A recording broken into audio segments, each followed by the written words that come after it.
bağışlanmanın yolları çoxdur. O yollardan biri duadır. Dua eləmək ki, Allah səni bağışlasın.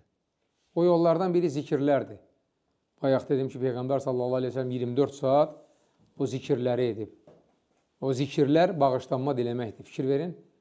Dua elədir ki, istədiyin vaxt eləyə bilərsən. Zikir niyə zikir adlanır? Onun vaxtı var, öz vaxtı. Ayaq yolundan çıxanda, yuxudan oyananda, namazdan sonra, səhər, axşam zikri, yatanda buna zikir deyilir. Ayrıca dua ilə də Allahdan bağışlanma diləmək lazımdır. Zikirləri də vaxtında etmək lazımdır ki, Allah bağışlasın bizi.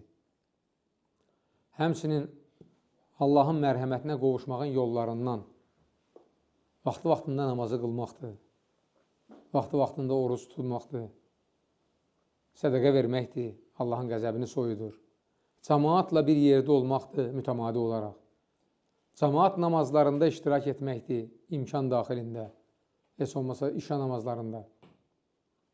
Xüsusilə bu da vacibdir, cümə namazlarında. Bax, bunları etdikcə Allah Subhanahu teala mərhəmət edir insana.